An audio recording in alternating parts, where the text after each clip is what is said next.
Right, నమస్తే. మనతో పాటు బీఆర్ఎస్ నాయకులు కొమ్ము శ్రీనివాస్ యాదవ్ ఉన్నారు. ఒకసారి మాట్లాడే ప్రయత్నం చేద్దాం. ఆర్ఎస్ ప్రవీణ్ కుమార్ మీద ఈరోజు వీరందరూ కూడా రౌండ్ టేబుల్ ఏర్పాటు చేసినటువంటి పరిస్థితి కనిపిస్తా ఉన్నది. ఏందన్నా ఏంది ముఖ్య ఉద్దేశం ఏంది రౌండ్ టేబుల్? ఈరోజు రౌండ్ టేబుల్ సమావేశం ముఖ్య ఉద్దేశం ఏంటి అంటే, ఈరోజు ప్రజల కోసం, ప్రజల మీద ఇప్పుడున్నటువంటి కాంగ్రెస్ ప్రభుత్వం చేస్తున్నటువంటి అరాచకాలని, అవినీతి పనులని నిరంతరం ప్రశ్నిస్తున్నందుకు ఆర్ఎస్ ప్రవీణ్ కుమార్ గారి పైన కక్ష గట్టి ఈరోజు రేవంత్ రెడ్డి గారు ఆయనకున్నటువంటి సెక్యూరిటీని తొలగించే ప్రయత్నం చేసి, ఆ తొలగించే ప్రయత్నంలో భాగంగానే సార్ యొక్క బుల్లెట్ ప్రూఫ్ వెహికల్ ఈరోజు గవర్నమెంట్ తీసుకెళ్లడం జరిగింది. ప్రవీణ్ కుమార్ సార్ గారికి bullet proof vehicle, gunmens, licence, gunmens అనేది ప్రవీణ్ గత 25 సంవత్సరాల నుంచి కూడా సార్ బుల్లెట్ ప్రూఫ్ వెహికల్లోనే తిరుగుతున్నాడు. ఎందుకంటే ఆయన బెల్లంపల్లి ఓఎస్డీగా చేసినప్పుడు కానీ, కరీంనగర్ ఎస్పీగా చేసినప్పుడు కానీ, తదనంతరం గవర్నమెంట్ మారిన క్రమంలో 2004 తర్వాత కాంగ్రెస్ గవర్నమెంట్ వచ్చిన తర్వాత మోస్ట్ ఎఫెక్టెడ్ ప్రాంతం, ఫ్యాక్షనిస్ట్ ప్రాంతం అనంతపూర్లో కూడా ప్రవీణ్ కుమార్ సార్ ఎస్పీగా చేశాడు.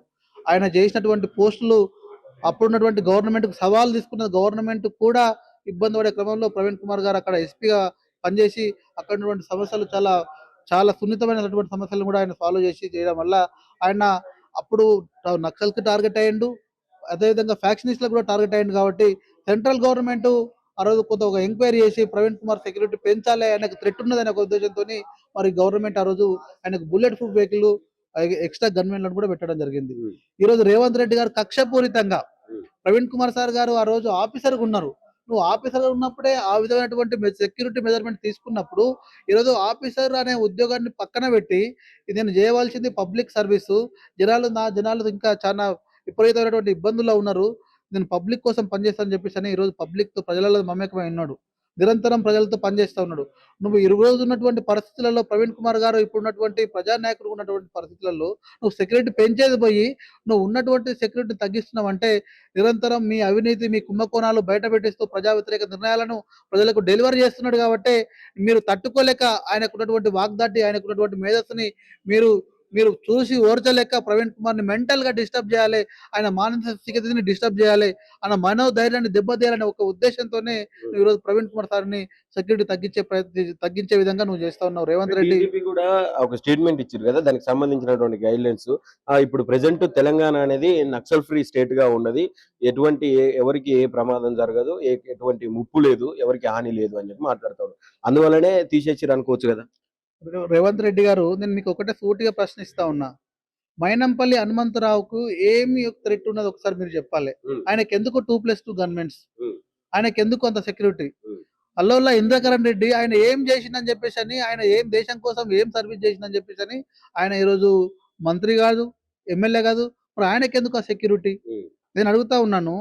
ఇంకొక విధంగా మా దగ్గర తల్లోజీ ఆచార్య గారు ఉంటారు, ఆయన 6 సార్లు పోటీ చేసిండు, ఒక్కసారి కూడా గెలవాలి.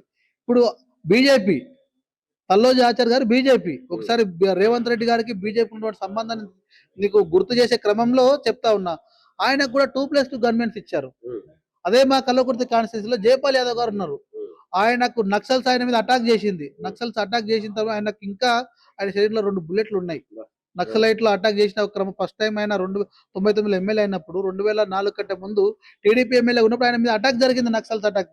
ఆయనకు థ్రెట్ ఉంది, 3 సార్లు ప్రజాప్రతినిధి ఎన్నికైండు, మరి ఆయనకు సెక్యూరిటీ లేదు. ఈ రోజు ఆచార్య గారికి ఎందుకంత సెక్యూరిటీ అంటే బీజేపీ వాళ్ళు, కాంగ్రెస్ వాళ్ళు కావాల్సుకొని ఈ యొక్క తెలంగాణ రాష్ట్రంలో బీఆర్ఎస్ పార్టీ ఉన్నంత వరకు, ఈ ప్రవీణ్ కుమార్ లాంటి వ్యక్తులు ఆ పార్టీలో పనిచేసినంత వరకు మనం బీఆర్ఎస్ పార్టీని కొట్టలేము అనే కాన్సెప్ట్ తోని వాళ్ళిద్దరు ఒక్కటై ఈ పార్టీని వీళ్ళని క్లోజ్ చేయాలనే ఒక ఉద్దేశంతోనే ఈరోజు ప్రవీణ్ కుమార్ సార్ సెక్యూరిటీ తీసేసారు. కాబట్టి మేము దాన్ని తీవ్రంగా ఖండిస్తా ఉన్నాం. తెలంగాణ సమాజం చైతన్యానికి మారిపోయారు, తెలంగాణ సమాజం ఆత్మగౌరవానికి ప్రతీక. నువ్వు ఆత్మగౌరవం మీద దెబ్బ కొడితే తెలంగాణ సమాజం చూస్తూ ఊరుకోదు, ఆకలినైనా భరిస్తుంది, కానీ ఆత్మగౌరవం మీద దెబ్బ కొడితే మాత్రం తెలంగాణ సమాజం యాక్సెప్టెన్స్ చేయదనే విషయం తెలియజేస్తా ఉన్నా. రేవంత్ రెడ్డి తక్షణమే ప్రవీణ్ కుమార్ గారికి సెక్యూరిటీ, ఇప్పుడున్నటువంటి సెక్యూరిటీ కంటే నువ్వు ఈరోజు సెక్యూరిటీ పెంచాలి. ప్రవీణ్ కుమార్ ఈరోజు ప్రజాప్రతినిధి, ఒక ప్రధానమైనటువంటి పార్టీలో, ఒక ఉద్యమ పార్టీలో 14 ఏళ్ళు ఉద్యమం చేసి తెలంగాణ రాష్ట్రాన్ని సాధించినటువంటి పార్టీలో, 10 సంవత్సరాలు తెలంగాణ రాష్ట్రాన్ని రూల్ చేసినటువంటి పార్టీలో ఈరోజు రాష్ట్ర ప్రధాన కార్యదర్శిగా ఉన్నాడు ప్రవీణ్ కుమార్ గారు. ఆయనకున్నటువంటి ఈరోజు పబ్లిక్ రిలేషన్తో భాగంగా ఆయనకు సెక్యూరిటీ ఇంకా పెంచాలి, బుల్లెట్ ప్రూఫ్ వెహికల్ ఖచ్చితంగా మళ్ళీ తిరిగి ఇవ్వాలనే విషయం కూడా నేను తెలియజేస్తా ఉన్నాను. ఫైనల్ గా మనకు రేవంత్ రెడ్డి బ్రదర్స్ కు సంబంధించి కూడా ఒక చర్చ నడుస్తా ఉన్నది. వాళ్ళకు గన్‌మెన్‌లు కావచ్చు, వాళ్ళకి సెక్యూరిటీ వాహనాలు ఇవ్వడం కావచ్చు, వాళ్ళకి ప్రొవైడ్ చేసినప్పుడు మరి మన ఇన్ని సంవత్సరాలు ఒక పోలీస్ ఆఫీసర్‌గా పనిచేసిండ్రు. మీరన్నట్టు చాలా ప్రభావిత ప్రాంతాలలో పనిచేసినటువంటి ఆర్ఎస్ ప్రవీణ్ కుమార్ గారికి తీసేయడం అంటే ఇదంతా ఎట్లా చూస్తా ఉన్నారు? రేవంత్ రెడ్డికి ఏం చెప్తారు? నేను అదే మాట చెప్తా ఉన్నా. రేవంత్ రెడ్డి గారు నీ పార్టీలో ఉన్నటువంటి మాజీ ప్రజాప్రతినిధులు దేశానికి చేసినటువంటి సేవ ఏంది? దేశం కోసం వాళ్ళు ఏం కంట్రిబ్యూషన్ చేసిర్రు? నీ సొంత బ్రదర్స్ యనమల తిరుపతి రెడ్డి, యనమల కొండలరెడ్డి వాళ్ళు ఈ తెలంగాణ రాష్ట్రానికి గానివ్వండి, దేశానికి గాని వాళ్ళు చేసినటువంటి సర్వీస్ ఏంది? హ్మ్. ఈరోజు వాళ్ళకు నువ్వు ఎట్లా విదేశాల నుంచి తెప్పినటువంటి గన్స్ నువ్వు ఎట్లా ఎట్లా మోస్ట్ పవర్‌ఫుల్ గన్స్ ఎట్లా వాళ్ళకి అలాట్ జేసినావు? యాహ్! ప్రవీణ్ కుమార్‌కి ఉన్నటువంటి సెక్యూరిటీని ఎట్లా తగ్గించినావు? హ్మ్. మీ తమ్ముడు ఏం జేసిండు? దేశం కోసం ఏం జేసిండు? రాష్ట్రం కోసం ఏం జేసిండు? ఈ తెలంగాణలో ఉన్నటువంటి పబ్లిక్స్ ఏం జేసిర్రు? తిరుపతి రెడ్డి గారు ఏం జేసిండ్రు? కొండలరెడ్డి గారు ఏం జేసిర్రు? అంటే ఈరోజు తెలంగాణ రాష్ట్రానికి నువ్వు ముఖ్యమంత్రి ఉన్నావు కాబట్టి నీకు నచ్చినోళ్ళకి నజరానా, నిన్ను ప్రశ్నించినోళ్ళకి మాత్రం ఈ విధంగా నువ్వు సెక్యూరిటీని తగ్గించి ఆళ్ళ ప్రాణాలకు ముప్పు క్రియేట్ జేస్తా ఉన్నావు. రేపు ప్రవీణ్ కుమార్ గారికి జరగరానిది ఏమన్నా జరిగితే రేవంత్ రెడ్డి రాసిపెట్టుకో. నీ నీ గతి ఏమైతదో కూడా తెలంగాణ సమాజం చూస్తుంది. నువ్వు చేసేటటువంటి అరాచకాలు, నువ్వు చేసేటటువంటి గుండాయిజం, నువ్వు మాట్లాడేటువంటి మాటలు.